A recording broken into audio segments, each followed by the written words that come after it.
Show stand up komedi gue yang terbaru, Cerita Anehku, akan hadir di Bali, Pontianak, Bandung, Surabaya, Samarinda, dan Medan. Penjualan tiket dibuka tanggal 28 November 2025 pukul 2 siang WIB di www.ceritaaneku.com. Sampai bertemu di kota tersebut. Hari ini gue mau nanya kabar nih teman lama gue, Baim Wong, apa kabar? Gila baik banget. Astaga, udah lama banget. Lama banget. Gue masih inget lagi awal-awal YouTube.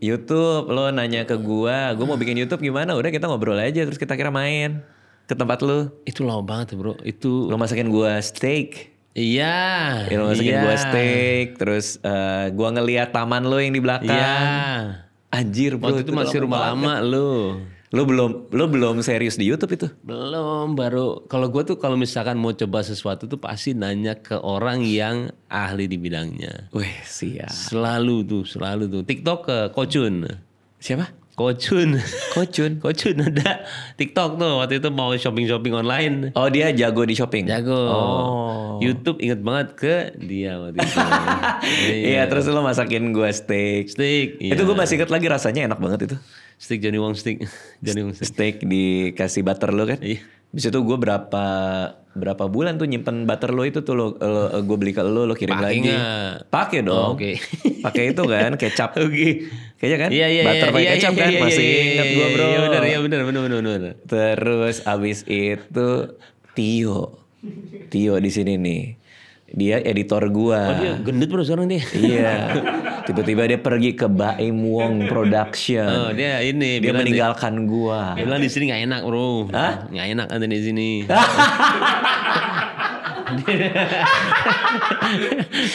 Udah berapa bulan ya di lu ya? Berapa ya bro? 8 bulan. Terus datang lagi. Ada lagi. Nggak ada kerja lagi. Akhirnya di gua lagi dia.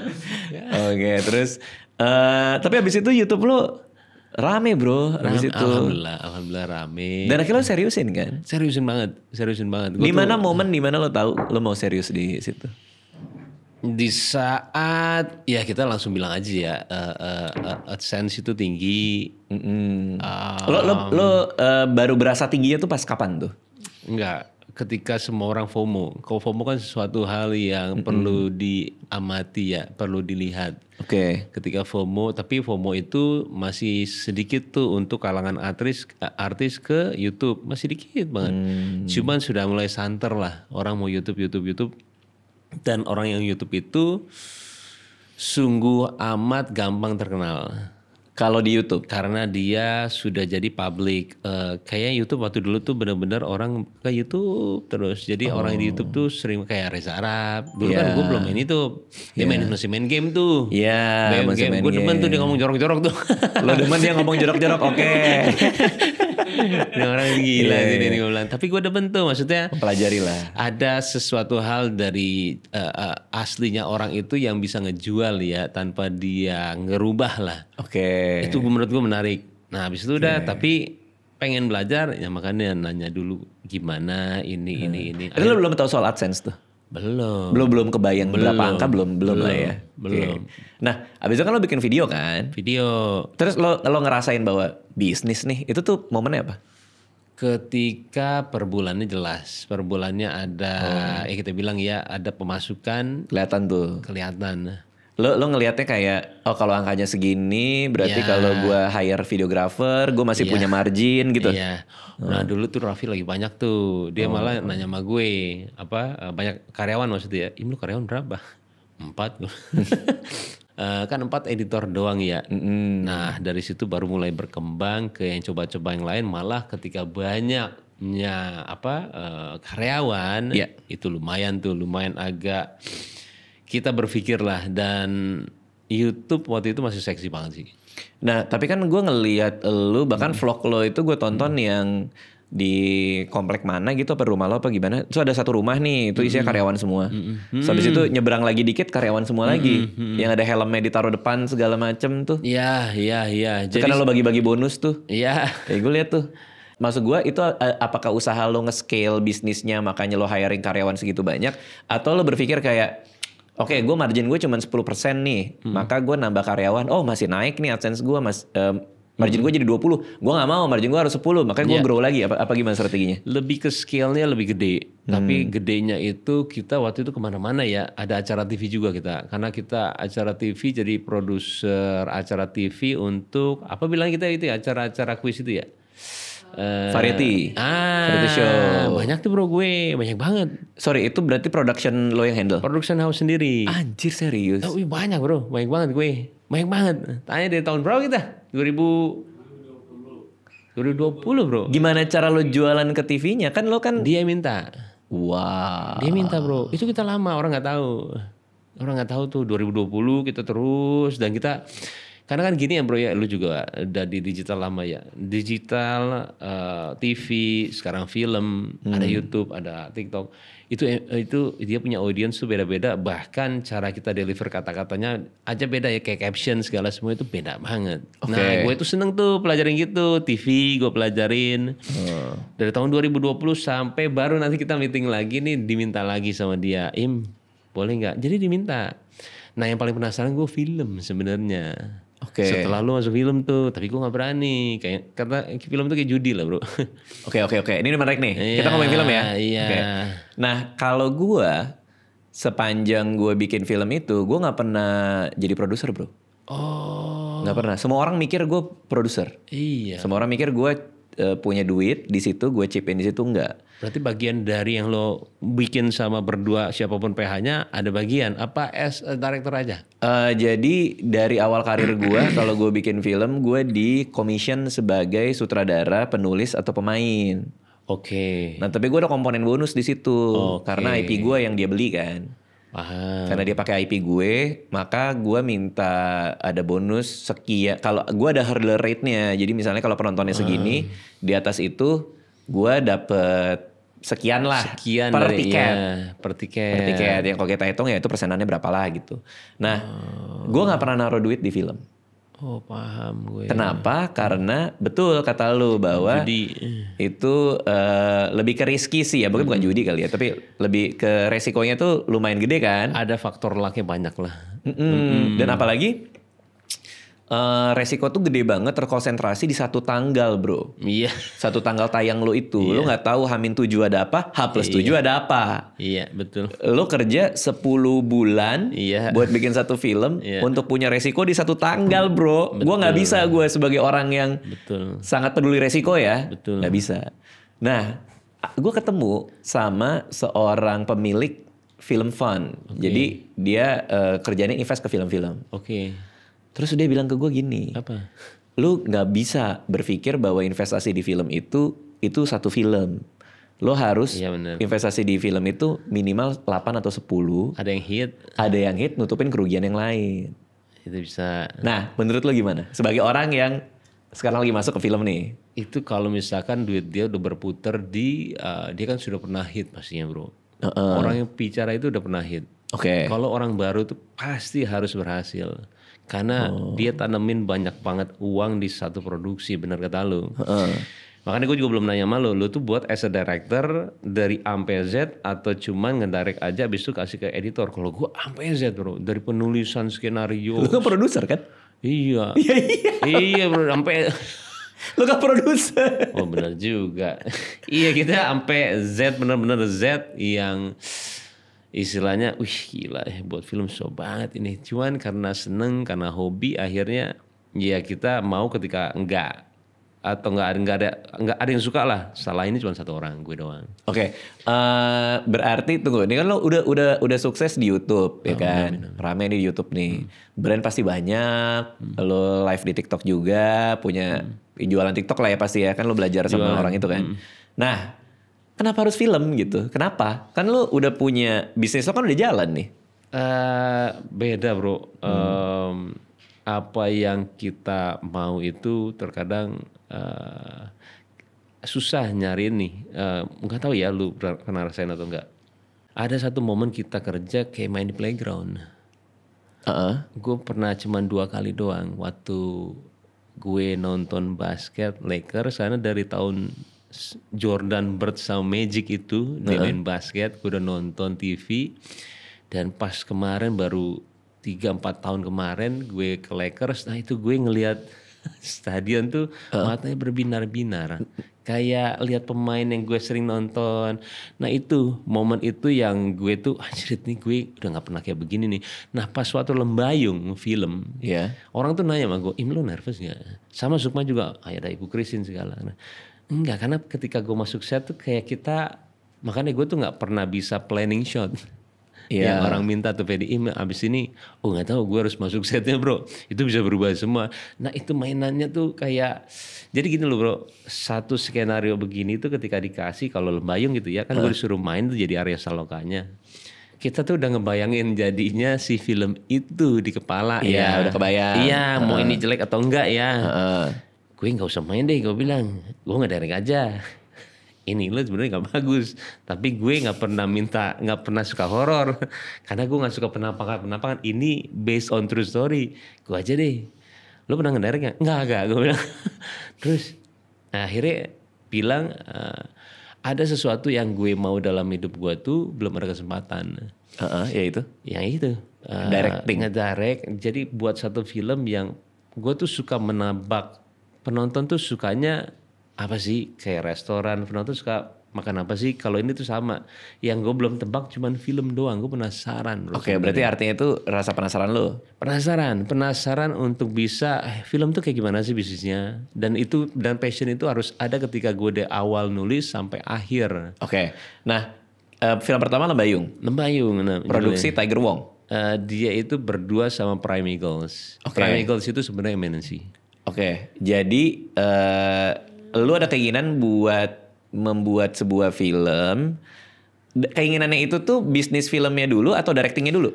Pasti ada bisnisnya juga. Bisnisnya dulu. Pasti nggak mungkin nggak. Berarti lo nyari skrip dong? Awalnya, setelah itu nggak pernah ada skrip yang gue bilang benar-benar bagus. Jadi harus buat dari nol terus. Berarti lo yang nulis? Bareng si penulis itu. Lembayung gimana kalau Lembayung? Ide dibuat draft 1, 2, 3, baru nulis bareng dari 1 sampai semuanya. Berarti cerita Lembayung itu datang ke lo atau lo punya ide Lembayung lo? Cerita datang ke gue. Oh, dalam bentuk skrip atau? Skrip udah jadi. Tapi enggak jauh lah gitu. 80% diubah. Oh, tapi lo tahu ada potensi. Tahu. Gue bisa poles nih gitu kan? Iya, tahu. I see, menarik ya. Tahu. Akhirnya lo bongkar berapa draft skripnya? Wah, sampai syuting masih bongkar. Oke. Kebayang sih, gue sih penulis ya, gue ngerti sih. Oh iya dia penulis. Betapa stresnya gue ketemu produser sih, gue paham ya. Oke. Di lo bongkar-bongkar. Sebelumnya lo bukan lo yang ngedirect? Katanya lo bilang keputusan ngedirect kan? Berbalas kejam. Nah, jadi gini, Berbalas Kejam itu Mas Teddy Suratmaja yang direct. Gue produser. Ketika untung gue waktu itu main sama Reza juga sama Laura. Ketika jadi itu gue gak terlalu suka editingnya. Aduh, bukan gue nih. Dan akhirnya izin lah ke Mas Teddy. Mas Teddy bisa gak gue apa. Jadi alasan gue buat PH Mas Teddy supaya gue tahu feel gue itu nyampe gak ke penonton untuk suka atau enggak. Kalau director even bukan Mas Teddy pun atau gak siapa aja. Ketika film Mas Teddy itu berarti ini filmnya Mas Teddy gue bilang.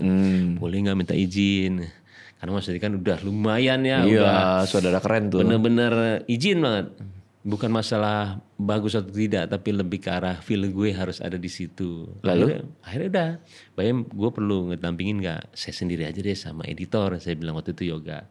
3 bulan bro, gue ngedit. Nah disitulah gue lihat gulungan-gulungan yang gue bilang sekelas dia tuh bagus banget dan juga ada salah. Jadi gue bilang, oh iya ya sehebat dia. Ada juga ya salahnya ya. Nah di situ ada keinginan. Untuk membuat. Nah di situ tuh ketika cerita terakhir dari si film itu, ketika selesai 3 bulan, kebetulan Netflix sama Prime itu minta film ke Mas Teddy. Oh gue lagi kerja sama nih. Dikasih filmnya Get Back 2 hari dengan angka yang kaget gue. Dua-duanya dari Netflix sama Prime. Berarti kan dia suka sama filmnya. Tunggu, kaget tuh maksudnya gede banget kah? Gede banget. Oke. Gede banget. Yeah. Dan gue pun kaget. Ya, karena di kepala lu, oh cost production gue udah ke cover nih. Pinter. Jadi gue setiap OTT, jadi setiap OTT gue udah tanya maksimal minimalnya berapa. Minimal lah ya. Gue cuman bilang Mas Teddy kan thriller. Gak mungkin gue masukin ke bioskop. sial-sial nih gue dibayar cuma segitu, rugi 500 gak apa-apa, bendera gue berkibar, tapi gue maunya segini karena minimal dari OTT yang ini, yang bukan yang hebat, segini, dan dia mau. Kita udah bicara masalah angkanya lah. Nah kaget ketika yang 2 besar yang bukan ini, yang udah coroknya lah kalau ini ya, 2 ini tuh kaget bro, 2 wah gila gede banget gue bilang. Nah di situ gue ada kayak disukain ya, tapi belum berjumlah penonton. Iya. Tunggu dulu, ini si dua Big Fish ini dia minta eksklusif tayang atau eksklusif tayang? Oh oke. Eksklusif. Dan lo mikir kan kalau gue jual ke sana segini, kalau di penonton itu nggak bakal gede karena thriller. Oh, atau sebaliknya kalau lo tiba-tiba punya hit kan langit jadi batas dong? Enggak, pasti nggak hit. Oke. Pasti. Kalau karena thriller. Kita udah lihat thriller bagus seberapa, thriller yang niat buat adalah janganlah. Enggak mau sampai resiko. Akhirnya lo jual ke sana. Jual ke sana. Oke, tapi review juga bagus kan? Gua baca kok review-review. Dan itu dapat nominasi, Reza dapat piala di situ FFI. Wah. Iya. Pertama PH, dapat best actor. Gua aja bingung, bro. PH gue itu. tapi logika studio sistem itu memang film adalah miliknya produser. Iya. Artinya sebenarnya secara hierarkis lu boleh ngedit Final Cut studio punya. Iya, cuman kan kita berusaha sopan. Betul, iya, itu betul. Karena dia nama besar sih. Betul. Mas Teddy itu nama besar. Ya sowan lah. Meskipun secara struktur boleh-boleh aja kan. Iya, betul. Bener-bener kita komunikasi psikologisnya jelas lah. Paham. Pemain juga sama ini. Oke. Happy banget dong lu. Parah.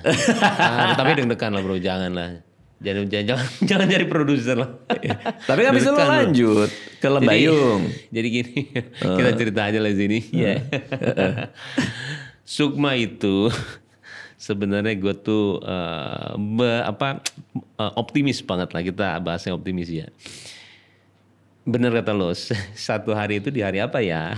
Atau dia bilang Conjuring. Conjuring. Iya. Karena gue juga penggemar Conjuring. Dan pengen hype-nya dia itu nyampe tadinya. Positifnya gitu lah ya. Ada yang bilang teman kita lah, gue gak usah sebutin namanya. Barengin aja Im. Barengin aja, maksudnya barengin Conjuring tayang. Lu gila gue bilang. Untungnya kita juga sama Legacy segala, kita telepon aja. Legacy Picture. Jangan cari masalah lah Im. Oh iya juga, tapi kita pelajarin tuh data. Yang paling gede itu maksudnya marketing yang kena di gue tuh Mission Impossible lah ya. Tom Cruise dengan semua postingan nyampe di gue, dengan semua dia yang ngelakuin berani-berani itu lah. Stuntnya. Nyampe bro, dan gue lihat tuh hasilnya berapa sama Wolverine sama Deadpool tuh. Nah dia itu 200.000 per hari paling mentok ya, 180. Nah oke lah ya, gue bilang oke lah ya, kita ini Conjuring paling ini ya.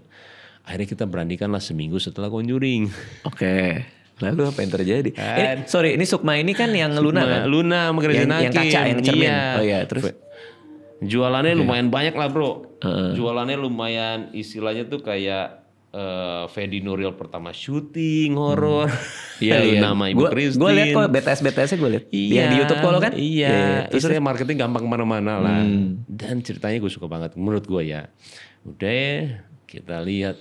Abis itu ini kerusuhan. Iya demo. Itu kan seminggu sebelum. Gue denger tuh kabar lo mundurin preskon ya? Tadi iya. Itu pasti huru hara di kantor tuh. Mundurin. Waduh bro. Gimana jadwal Luna pasti gitu. Iya kan? Iyalah. Ibu jadwal. Wih, udahlah keramotak lah itu, Bro. Wah, gila nih gue bilang. Terus. Minta mundur gak enak. XS1-nya bagus lah dia. Kalau misalnya iya, kita harus profesional. Gini ya udah. Oke deh. Hari pertama kita cuma berpatokan Conjuring, let's go. Kamu bisa. Supaya kalau Conjuring rame semuanya berarti enggak, maksudnya enggak ngaruh itu yang namanya ini. Lalu seru. Ya buat lo masalah, buat gue seru. Seru buat cerita. Terus. Habis itu dia hit satu hari 500.000 bro. Yoi. Sehari ya. Mak gue bilang gak ngaruh, gue bilang itu kan kita lebih mikir apa tuh kerusuhan ya. Gak ngaruh. Wih minggu depan nih, let's go. Semangat aja. Terus.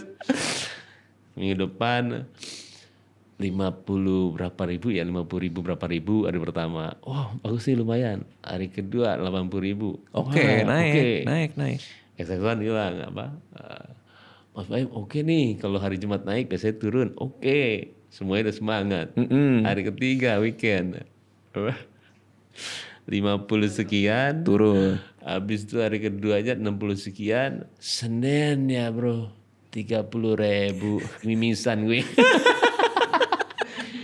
Gue gak bisa tidur seumur hidup gue. Itu yang namanya gak enak jadi produser ya. Karena kita reportnya tuh malam bro, jam 12 sama pagi. Iya benar. Gue udah gak mau lihat tuh kan. Kita lihat lagi begonya. Cerit. Udah gak mau lihat, kita lihat lagi begonya. Begonya kita lihat. Berharap dia berubah ya. Iya. Gue tahu lagi reportnya, itu kan per bioskop. Iya. Per bioskop di reportnya. Ampun bro. Gue kalau ingat hari itu tuh. Tapi bukannya ini Sukma udah 1 juta? Udah, tapi kan ini jadi ceritanya itu kita memang kebalap sama maksudnya kita balap akhirnya. Makanya kita cerita apa aja. Kan kita di sini insya Allah gudang ilmu lah buat semua ya. Betul. Jadi pas sudah 30.000 tuh waduh udah gak bisa tidur. Nah itu tuh hari itu yang gila merem gini tuh gak tidur bro. Ini gak tidur bener. Duit bro soalnya bro. Anak gue tidur dua-duanya, gue bilang gila enak banget ya. Akhirnya kita mandi, kita sholat bro, kita nangis. Nangis? Karena tim banyak nyemplung bro. Tunggu. Lembayung itu berapa lembayung? 1,7. 1,7 gede. Iya. Dan nggak begini nih. Enggak, itu paling enak. Langsung enak. Itu enak gini-gini. Ini, wah gitu bro. Karena kan kita duit sendiri bro, nyemplung. Berapa persen duit sendiri di produksinya? Banyak kalau di atas. Maksudnya 90% kah 80 kan? Enggak, dia 60 ke atas lah. Iya tapi kan gede bro. Gede lah, gede banget lah. Terus? Habis itu ingat banget tuh gue mimisan ya. Habis itu ya mimisan. Mimisan keluar darah beneran? Keluar darah beneran. Gue aja kaget bro. Kok gue begini gue bilang. Kaget bro gue gak pernah. Wah ini. Lu saking stresnya sampai Stres bro. Stres. Itu dia gue baru sekali. Wah mimisan gue udah stres bro. Abis itu udah. Nah disitulah kita ingat banget. Selasa, Rabu, Kamis. Itu kita 50 ini. Dan akhirnya nyusul Conjuring. Di weekend. Kita nyusul gue bilang. Semangat lagi tuh bro semuanya. Jadi gini. Bahasa kita itu ya gak apa-apa lah kita belajar ya. Setiap hari Kamis kan ada film baru. Bener. Bahasa kita juga yang mungkin bahasa orang lain juga nahan Kamis lah ya. Supaya kita tetap di puncak. Gimana pun caranya dengan marketing. Dengan kita ya balik lagi film itu harus kontennya memang bagus sih. Supaya word of mouth-nya bagus ya. Nahannya itu gue 4 Kamis bro. Aduh. Karena kalau Kamis lo turun, lo digantiin film baru. Iya. Karena layarnya kan berbagi. Itu dia kenapa gue hidup sampai bisa 1 juta. Kita nahan 4 Kamis dengan cara? Marketing. Apa? Marketing apa? Banyak banget bro. Yang ini, yang lo share BTS lo di IG. 1 BTS, kedua kita ke sekolah, ketiga kita apa aja kita kerjain. Tapi tetap ya kita klip aja kita kasih bro. Kasih lah isi film gue bilang. Kasih gue bilang. Mas kasih udah biar dia tahu filmnya kayak gimana. Oh ada lucunya ya. Yang Asri Welas itu yang 7 miliar. Oh ya tahu. Akhirnya tiba-tiba kita nggak usah ngomong yang kan kita nggak tahu yang viral yang mana ya. Iya. Jadi buat gue kayak terus. Tapi ketika Kamis mau ke Jumat ke Sabtu. Ya kita juga nggak bisa menyalahkan mau XX1 nggak segala. Ketika kita di satu. Layar dia lebih gede lagi. Layar siapa yang Conjuring? Iya, kepala gue kram lagi bro. Ya, gue bilang. Lo kayaknya anemia deh setelah itu. Ya, kita langsung telepon. Kita telepon karena ada legasinya. Kita telepon, walaupun mereka tidak salah. Dan mereka ngasih istilahnya jawaban yang masuk akal. Yaitu? Mau gimana, masih jualan. Dan memang benar, jadi dia 180.000 lagi. Dari tinggal 70 atau enggak 60 ya. 180 lagi. Dan kita di 70 lagi ini lagi. Nah pas hari Minggu kita nomor 1 lagi. Semangat lagi semuanya. Sampai minggu keempatnya Kamis. Sebelum Kang Sola dan Nenek Gayo. Kang Sola kita udah tahu dia akan kencang. Udah sabar. Kamis yang ini kita seadanya kita ini. Jadi kita juga traktir ke orang-orang yang istilahnya di luar kota yang word to mouth. Jadi gue bingungnya Sukma itu bagus di luar kota. Gue itu bingung dan ada datanya ya dari ininya dan kasih tahu ke kita. Makanya kita jerumusnya kalau kita buka semula, kita jerumusnya kita marketing luar kota bro. Berita segala semuanya luar kota semua, bukan Jakarta lagi. Blok M Square gede nggak? Bayangin Blok M sekarang nonton deh ini XX1. Blok M dikasihnya terakhir ketika kita mau di sana. Itu Luna yang bilang, Baim, lu nggak dapat Blok M besar? Itu kan kiblat katanya. Itu patokan. Iya, kan lu lagi nomor 1. Oh iya ya, kan gue gitu nggak tahu. Oh iya ya. Oh iya ya. Kita nelfon langsung, Pak, besok kita kan di ini kok. Oh ya, langsung baru ada. Kayak gitu-gitu loh bro. Kadang-kadang kayak gitu-gitu tuh apa ya, bener sih harus memang dari awal kita tahunya minta. Tapi emang sejalannya Sukma itu pengalaman gue itu as a produser di zaman sekarang ya agak sulit sih emang bro. Harus kontennya bagus banget, kalau enggak susah bro. Padahal sebenarnya setelah Lembayung 1,7 lu cukup pede dong. Pede banget. Oh gini tuh bisnisnya. Iya. Bener lagi. Oke nih. Iya. Mimisan. Oke, lalu sekarang dengan posisi kayak gitu, apa strategi lo buat film-film lo berikutnya supaya lo ngerasain hal yang sama? Tadi lo bilang kan, bener konten harus bagus. Nah, apa konkretnya konten harus bagus itu?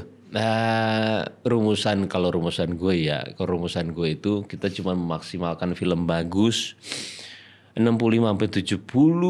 Tadi Bu mau bilang 75 aja gue ragu bro. 70%. Yang lain 30% itu adalah luck. Oh iya. Banget. Hoki di tanggal itu? Hoki siapa lawannya, hoki apakah nangkep penontonnya. Tapi 70% kan masih bisa kita ramu ya. Enggak di bawah 50, tapi enggak 80 bro. Bahkan gue bisa bilang 65 malah gue bilang. Makanya gue dari pemilihan pemain, dari cerita, dari ini semua harus begini. Orang harus bilang filmnya bagus aja. Kalau udah stanky, baiklah. Baik, nggak tahu kenapa penonton sekarang mau dibilang lebih pinter. Bisa dibilang dia sudah jenuh dengan horor yang begitu-gitu terus. Yang akhirnya kita kena imbasnya, yang dia udah nggak teras lagi. Ya kayak gitu-gitu. Nah kebetulan juga di film lu ada kacanya, cerminnya kan? Iya. Conjuring kan juga ada cermin juga. Iya, untung aja kita seminggu setelah. Kalau 2 bulan sebulan bilang ikutin bro. Iya makanya. Gak tahu, dan dia Conjuring iklannya juga bukannya kaca. Pas kita nonton, pas gue nonton langsung hari pertama gue nonton, kaca, udah sama. Nah kadang-kadang ya pintar-pintar kita marketing lagi bro. Kita lihatin kacanya, ininya, karena dia lagi hype juga, tapi tanpa kasar. Jadi semuanya marketing sekarang harus nggak bisa tebak sih ya, mau konten apa, mau ini apa, tapi nyampe aja.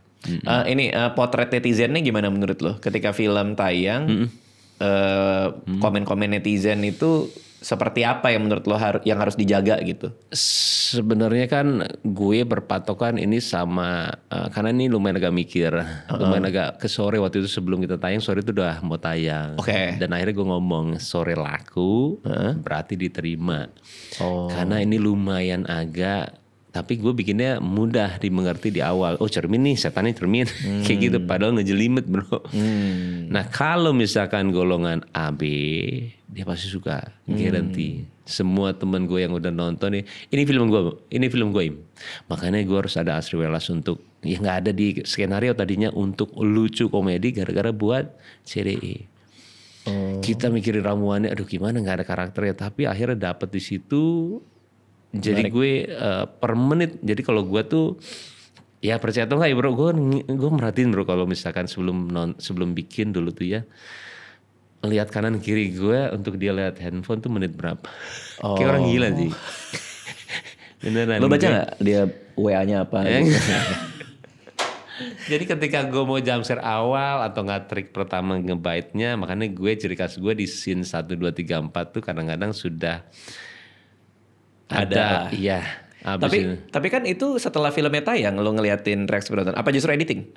Di editing. Di editing pas kita ngeramu untuk skenario sudah kita jump scare-nya di menit berapa pengenal. Iya, karena Indonesia sih bro. Indonesia tuh nggak bisa kita kayak lama banget pengenalannya dia akan buyar. Kalau menurut gue ya balik lagi.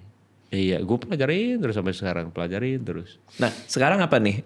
Begitu selesai Sukma, lo katanya mau ini remake film Korea. Iya. Itu next slate lo itu.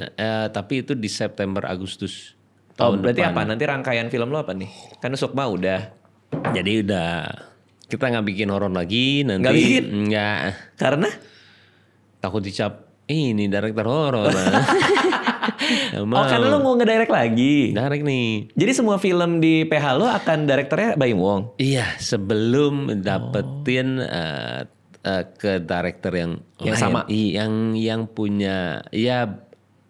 Kenapa gue mau jadi director? Sebenarnya yang disalahin gue aja bro ketika misalkan ini. Dan kalau misalkan kan ini kita balik lagi kita naruh uang banyak ya. Harus director. Makanya setiap edit nih yang edit nih. Gue tanya sama editor, yang edit kayak gue siapa? Yang edit apa? Yang kayak gue, yang tiap hari bisa ini. Jarang mas, paling sini. Gue ingetin tuh nama-namanya. Kalau PH bos siapa sih gini. Keluar tuh nama-nama yang sukses di bidangnya. Gue sebutin aja Pak Parwes. Oh Pak Parwes. Buat gue ya pantesan ya. Karena dia ya tiap hari mas. Dia ini. Karena gue perlu orang kayak begitu bro. Gue belajar ngedit dari Pak Parwes. Oh ya benar. Kan film pertama gue yang gue direct pertama kali kan Pak Parwes yang produserin. Gue masih inget tuh di ruang editing tuh. Dia sebelah gue. Terus gue di sini kita ngedit bareng. Terus dia diam gitu. Terus dia minta pause. Gimana menurut kamu Dik gitu. Menurut gue gini-gini. Oh kalau saya sih mendingan kayak gini. Oh iya Pak. Kenapa Pak? Terus dia kasih argumen. Iya benar. Oh gue catetin tuh. Pinter dia mah. Dia orang edit sih. Dia orang edit. Iya ngerapiinnya apa segala macam. Sambil ngerokok tuh. Iya benar. Baru gue bilang ngerokok. Ngerokok terus dia. Gue ingat ada satu scene di film mana ya. Kuala Kumal. Adalah satu adegan. Terus gue edit. Gue kan direkturnya. Dia sebelah gue. Sebentar. Oh ini jangan di sini kata dia ke editor kan. Ini covernya aja dikasih karena lagi kayak gini. Kan, terus editornya ngeliat. Tapi covernya nggak diambil Pak. Kamu nggak ngambil covernya Dik? Nggak ngambil Pak. Oh. Ini kesel kayaknya sama gua. Kayaknya dia marah deh. Oh. Salah nih gua kayaknya. Tapi ya gue jadi ngerti. Oh oke. Next time gue lebih ini deh. Berarti dia belum jadi udah di kepala dia kan. Iya. Master ini iya. Iya. Udah ngebayangin dia tuh kayak gitu.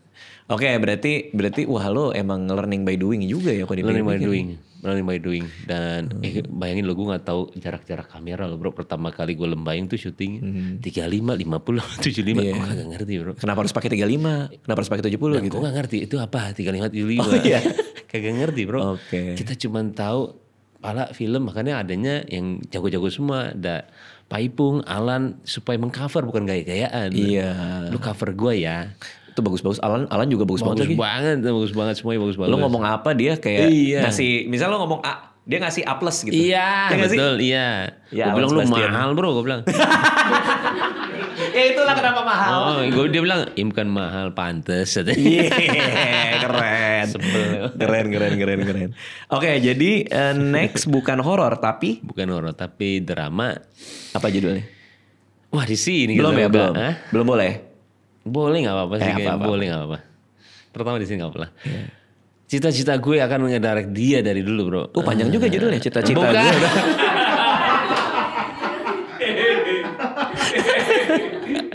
Oke, judulnya dulu berarti ya. Judulnya tentatif sebenarnya tapi hari terakhir bersama ibu.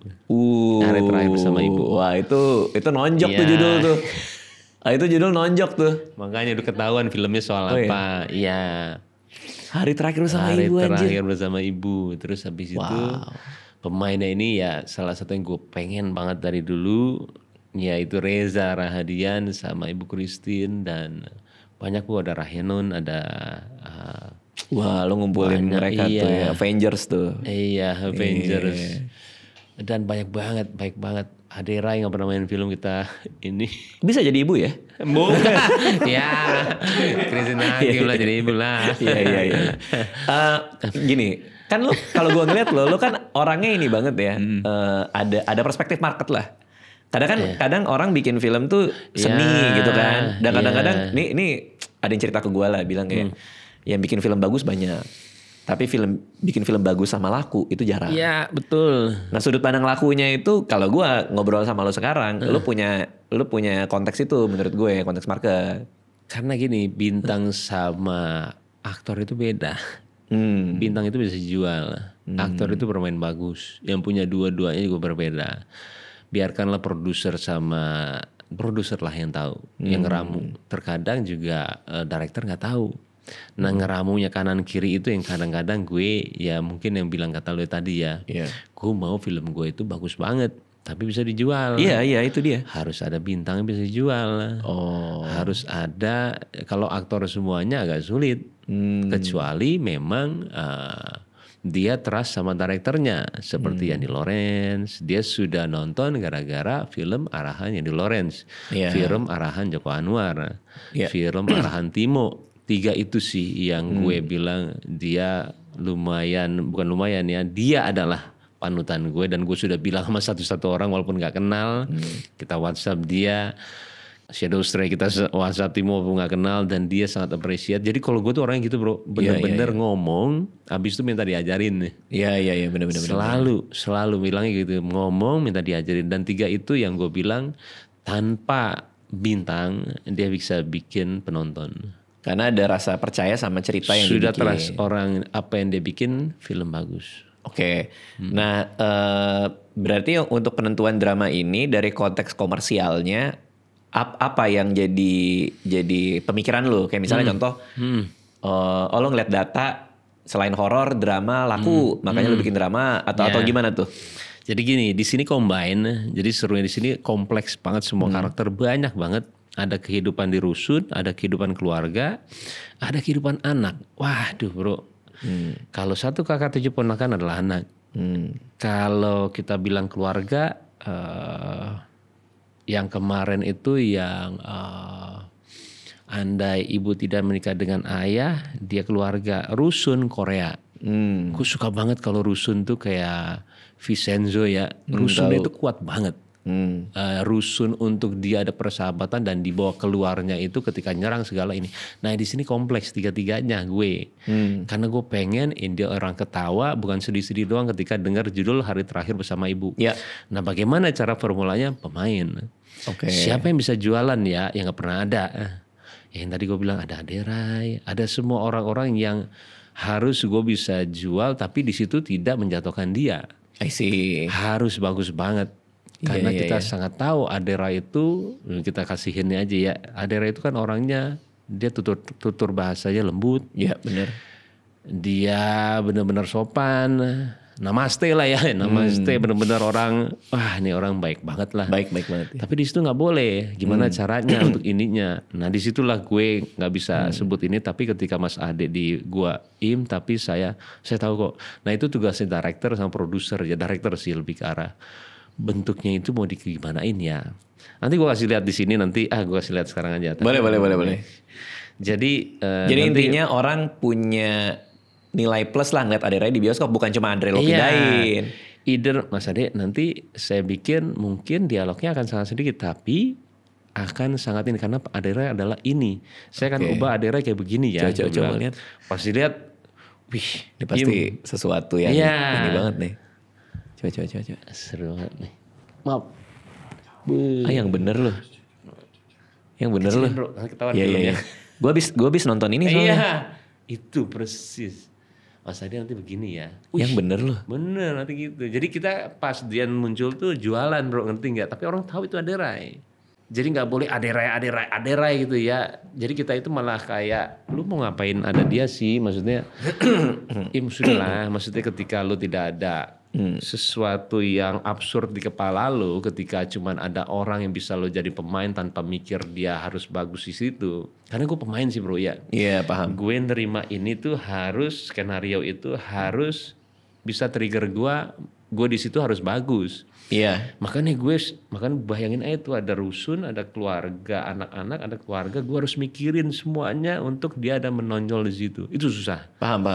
Parah. Dan ini nilai plusnya sebagai muatan berita juga ada, bro. Iya, ada. Dia udah tahu. Karena dia digital. Karena gue kalau ngobrol sama lu nyambung, bro. Karena ke orang yang gak nyambung, pusing jelasinnya. Bener, bedanya lo semangat, gue males.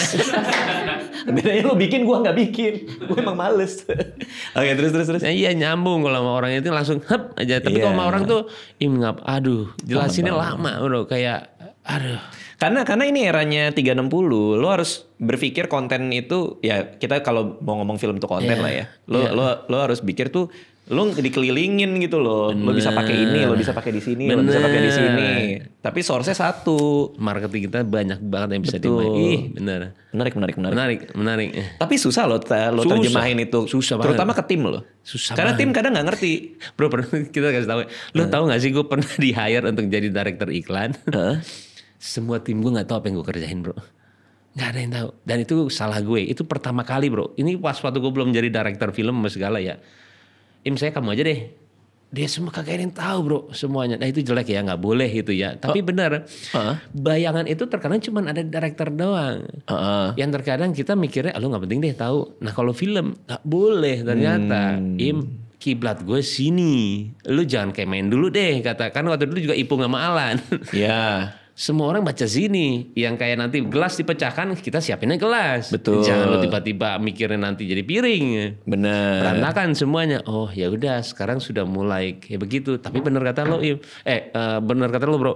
Kayak semuanya itu cuma di kepala director kadang-kadang yes. Karena magicnya di situ, bro. Iya. Lo datang ke set, magicnya di situ. Ketika lo dapet tek gitu. Oh ini, nah itu lo akan nemuin sesuatu yang lebih bagus daripada yang lo siapin. Iya bener, makanya gue gak pernah bikin shortlist tuh gak pernah gue. Karena gue yakin di dalam situ pasti ada sesuatu hal yang lebih absurd lagi. Bener. Kadang-kadang kita terpaku kalau udah bikin shortlist. Iya, nah itu yang gue bilang playground. Itu yang gue bilang keluar sendiri. Gue pokoknya satu set itu berapa menit ya gue? 45 menit ya paling sejam ya. Diem, jangan ganggu gue. Ngejar aja ngomong sama gue. Jangan awas. Udah diem screening. Habis sudah jadilah itu satu scene itu berubah tuh pasti. Loh kok dialognya berubah semua Im? Udah. Iya bener. Nah itu playgroundnya di situ. Apalagi kalau jadinya di atas ekspektasi karena pemainnya hebat-hebat. Bener. Waduh itu rasanya tuh kayak. Oh itu ya ternyata iya, ya. Itu yang dibilang playground tuh itu, bro. Kayak si Alan buatnya gila. Si Alan. Iya, si Alan Sebastian. Iya, bagus banget ya. Kameranya, nanti kamera gue kayak main playground. Lo kayak gila gue cinta mati sama ini. Ada nggak yang ternyata yang dikasih di bawah ekspektasi lo? Departemen apapun lah ya. Ada, bukan departemen, lebih ke hasil di bawah ekspektasi tuh waktu Lembayung sebenarnya salah gue. Jadi ada satu bug itu, bug sialan. Bug mandi maksudnya? Jadi dia itu ada adegan situ tiba-tiba kirain gue itu gede. Ternyata dia ukurannya setengah badan. Oke. Nah itu lu kan guling-guling di situ, bro. Nah di situ tuh gue lumayan agak nah di situ kita ya jiwa cepet kita ya as content creator diperlukan di situ ya, twist aja tuh. Dari setiap shot kita udah mikir, bro. Oke nanti gue baliknya pakai ini. Orang sih nggak tahu itu padahal nggak ini, tapi kita ngeditnya tuh kayak ngedit vlog. Iya. Yang udah cuman per second. Yang gue ininya ke muka dia, ke ini dia. Akhirnya jadi yang balik itu yang ke atas shoes. Iya. Tapi itu di bawah ekspektasi harus jadinya lebih luar biasa lagi. Kayak gue harus nggak boleh kalah dengan kejadian yang dibawa orang. Betul. Gue nggak mau gue. Iya gue ngerti. Jadi karena oke lah kalau bugnya cukup gede dan lo bermain belum pakai cuma setengah oke. Tapi kan bug gedenya udah ada. Nggak ada. Iya masalahnya ini kan bug gedenya nggak ada. Jadi lo kompromi. Iya. Iya kan. Iya. Kompromi itu kan artinya nggak ada yang menang. Lo harus mengalah sama keadaan. Mengalah, ya benar. Mengalah dengan balik lagi dengan kemampuan kita untuk berkreasi ya. Jadi satu scene. Tapi kalau misalkan yang benar-benar scene di bawah, gue sekarang direct hampir nggak pernah. Kalaupun ada yang di bawah kita akalinnya di editing. Iya. Jadi nggak ada yang di bawah kalah tuh nggak ada. Iya. Iya, jadi nggak ada. Kok gini sih anjrit. Karena dari pengalaman pertama itu kan lo jadi tahu tim mana yang cocok. Iya. Cocok itu kan bisa soal kerja, soal apa itu kan bisa. Betul.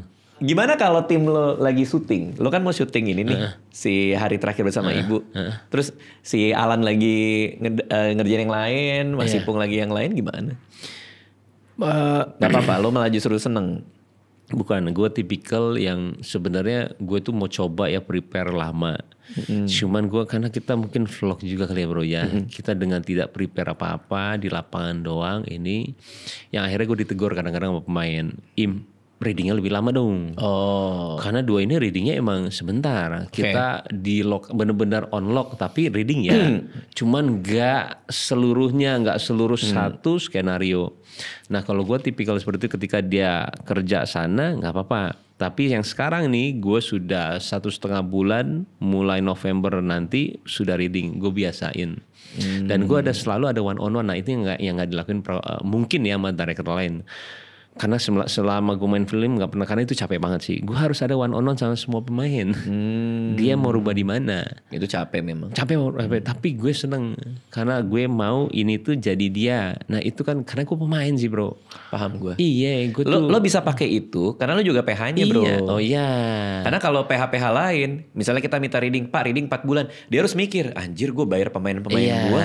Selama itu buat nge-keep aja udah berapa? Bener. Ya kan? Lebih ke one on one itu sih sehari doang sih. Lebih ke dia yang lu mau ngomong mau apa yang lo ini, dan dia bisa ngerubah scene bro. Karena itu yang dilakukan Fedi. Oke. Dia bisa ngerubah scene, tapi idenya harus nyantol di gua ya. Dia bilang, ini kan skizo Iya. Gue pernah nonton Beautiful Mind. Lo nonton deh. Skizonya itu orang dilatih. Hah? Gue nonton lah besoknya. Dan bener bro dilatih sama dia. Lucu juga ya. Akhirnya gue masukin scene itu. Jadi apa yang dikasih orang tuh malah gue lebih seneng. Betul. Jangan kan kadang-kadang kita nolak karena ini udah bagus kok lu tapi kalau gue tuh malah orangnya tuh lebih lu ayo kasih gue apa. Iya. Malah kadang-kadang yang kita mikir dia orangnya sangat kita bisa bilang bawel lah ya. Enggak, ternyata Ibu Christine, Luna malah dia saya percaya sama kamu. Udah, kita syuting. Yuk. Udah. Fedi, mantep. Iya. Mantep. Di Twitter aja mantep. Oke, nah. Tapi apa yang terjadi dengan YouTube lo sekarang berarti? Lo kayaknya fokusnya di film sekarang. Jadi kalau YouTube kita sebenarnya agak bingung juga maunya gimana. Karena kan itu sebenarnya juga keluarga ya. Oke. Jadi awalnya juga buat sendiri, tapi habis itu keluarga. Sekarang sudah berpisah secara baik-baik. Akhirnya kita menjadikan itu tetap ada keluarga, tapi namanya berubah. Tiger Wong Entertainment. Kalau misalkan ada dari dia untuk ngisi situ nggak apa-apa. Tapi sudah bukan nama kita berdua lagi. Gue baru tahu nih, udah berubah ya? Udah ya. Tiger Wong Entertainment. Ya? Udah. Udah. Tapi kita nggak pernah ngevlog lagi. Iya. Takutnya takut ada, karena kan sudah tenang semuanya, kita nggak mau menyulut lagi. Akhirnya gue diem aja sekarang, bukan yang nggak ngonten sebenarnya bro, diem aja. Cuman kadang-kadang orang juga suka bilang, ayo dong, kita lagi menikmati ini dulu bro. Mau kangen banget, karena itu kan jati diri gue juga ya. Gue jahil, gue pengen gimana tuh bebasnya cuman ada di vlog sebenarnya, nggak ada yang larang lah istilahnya. Cuman ya udah kita ini dulu ya, kita kesibukannya ke arah film dulu. Oke, dan lo kan juga lagi happy di sini. Happy banget. Plan lo apa sih sebenarnya setahun itu berapa film? Ada nggak kayak gitu? Sekarang 3. Setahun harus 3. Kemarin tuh satu doang. Sekarang gue udah tahu bolong timelinenya itu di mana. Akhirnya ketika misalkan nanti gue syuting tanggal 13 Desember, kita kelar Januari awal. Nah gue tuh bolong 2 bulan. Nah gue bisa masuk film lagi. Karena 2 bulan kan ngedit editor. Gue enggak.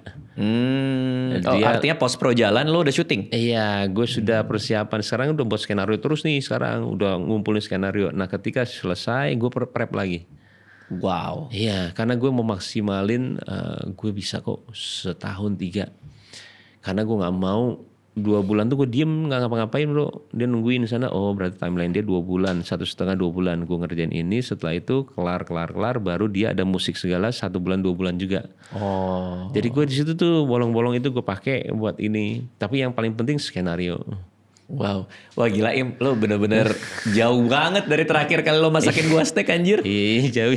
Gila. Tapi emang kalau sudah nemuin apa yang kita pengen kerjain tuh beda sih bro. Iya. Kayak Gue kebayang sih bro. Kayak aman sih. Akhirnya tuh gue kemarin tuh ngerjain semua ya bro ya. Mau e-sport segala semua kita kerjain. Oh iya gue lihat tuh. Iya. Kita capek tuh kita nggak iniin deh asal ini. Tapi sekarang tuh kayaknya enak setahun 3/4 bulan kita kerja per 4 bulan siapin sekarang. Nah gue nih denger gosip nih Im. Apa tuh? Denger gosip katanya kan lapangan padel itu kan lagi susah. Terus ada yang bisikin gue lah. Udah lo bilang Mbak Im aja kan dia di kantornya ada lapangan padel. Ya gue sih bukannya ini sih bukannya mau minta slot di lapangan lo. Tapi ya kalau ada yang kosong gitu sih. Bro pagi-pagi. Siapa cewek-cewek kagak kenal gue semuanya. Maksudnya, ya Ding, kok lu di sini Ding? Gak Ding. Main-main aja dia. Oh bisa gitu. Oh boleh kalau bisa gitu. Gue tinggal ke lu berarti. Itu gue sama Gading. Kadang-kadang. Random gila nih tempat gue. Tapi seneng karena kalau pedal tuh demennya sosialisasi sih bro ya. Iya. Tapi emang seru sih main. Seru banget. Gue juga main. Yuk main yuk. Ayo main boleh ya. Iya. Susah bro nyari ini. Ayo dong. Lo kenapa ngeliat-liat Tio? Oh mau ikut juga? Ayo main bener. Oke terakhir nih dari Sandy. Kita ada yang nanya dari YouTube member gue. Kalau mau gabung di memberadit.com. Ini dia nanya. Sebagai sutradara film Lembayung dan Sukma. Mau tahu dong 2 film horor favorit dari Baim Wong. 1 lokal, 1 luar. Tapi harus di luar 2 film yang disutradarai sendiri. Pokoknya intinya film horor lokal dan luar favorit lo. Sebenarnya sih mainstream sih bro. Cuman akan gue jawab 2 itu juga sih. Pengabdi Setan sama Conjuring. Oh 2 itu. Conjuring yang mana? Conjuring 1. Oh yang pertama banget ya? Pertama banget. Oke. Yang pertama banget itu sudah buat gue penyampaian. Gue seneng yang ini nih. Oh itu anjing. Gue merinding. Lo gitu aja gue merinding. Itu. Dari lemari kan terakhir kan? Itu keren banget. Itu idenya kaget gue. Itu kan gue nonton bro itu. Kaget banget gue. Kan kita suka nebak setan dari mana ya. Itu sebel sih ide itu tuh gue bilang berlin dan tapi dipakai ya sama orang-orang akhirnya udah buat gue. Tapi itu yang pertama Pengabdi Setan sih lebih ke Bang Jokonya lah. Iya kok film kita tuh ternyata levelnya udah segini banget soal horor ya. Pengabdi Setan kan. Benar. Tapi gue mau nanya sama lo. Menurut lo lebih serem film horor produksi Asia atau justru Hollywood? Asia ya? Asia. Kenapa ya kalau orang Hollywood bikin setan tuh kayak... Iya. Di Asia dia nggak tahu ya. Nggak tahu ya, kita kadang-kadang juga yang berbau-bau supranatural atau nggak segala kadang-kadang Asia sih bro ya. Iya. Menurut gue. Tapi dia itu enggak ya, tapi gue suka Talk to Me, gue suka Talk to Me. Iya, gue suka ide-ide mereka lebih ke ide-idenya ya, ide-ide aneh-anehnya. Tapi kalau untuk kita serem untuk ini tuh Asia sih. Iya. Masih menang Asia sih bro. Oke, Baim Wong terima kasih udah mampir ke sini. Good luck buat semua film-filmnya. Thank you.